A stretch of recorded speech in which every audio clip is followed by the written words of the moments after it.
Мојот брат се роди кога имав 3 години.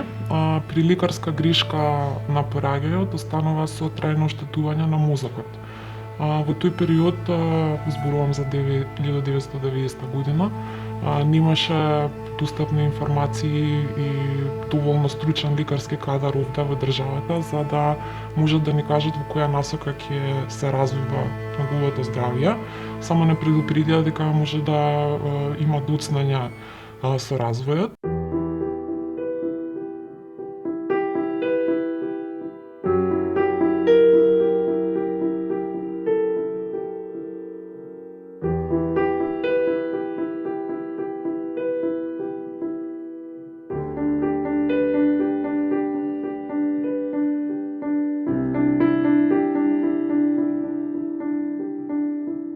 Ние после дознавме, од кога го отпишавме од училиште, он ни кажа дека претходно му било страв да не каже што се он преживувал таму.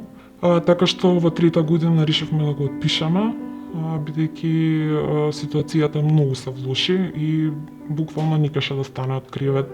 Имаше еден период од неколку месеци каде што воопшто не излезе од дома, од траумите што ги имаше преживеано во училиштето. Ива поминати се многу години од тогаш, он си уште има трауми и си уште морам да го смирувам кога добива напад, кога ќе му текна што се случувало. Значи он детално ги памти сите работи, од вербални напади до физички напади, кражба.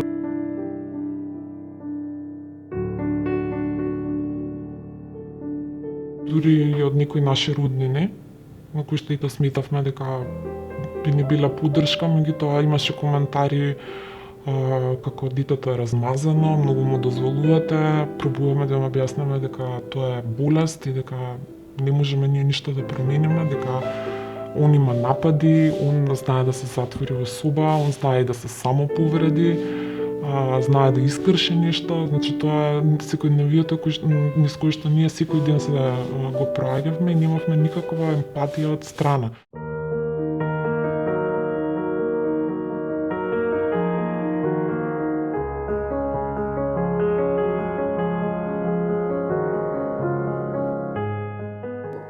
Многу е битна таа дестигматизација за која што би требало да разговараме и едукација впрочем на народот, за да се сфати дека некое психичко расстройство би требало скоро еднакво да се третира, различен е третманот, но еднаков треба да биде пристапот и погледот кон тоа како впрочем другите хронични можеби болести, зашто би било поразлично од еден дијабет.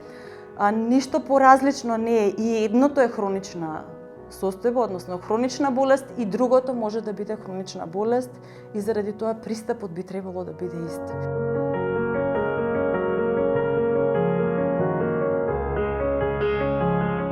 Сакам да знаат дека ова е борба за сите, значи не само за нас, затоа што менталната попричаност без разлика за причината, кога мојот брат може да се појави и менталното здравје не засега сите.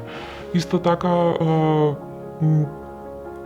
порака до државата и она што најмногу не плаши нас како семејство е што после нас. Дали државата има план што да прави со такви лица кои што би останале хипотетички сами доколку ние заминаваме или пред него.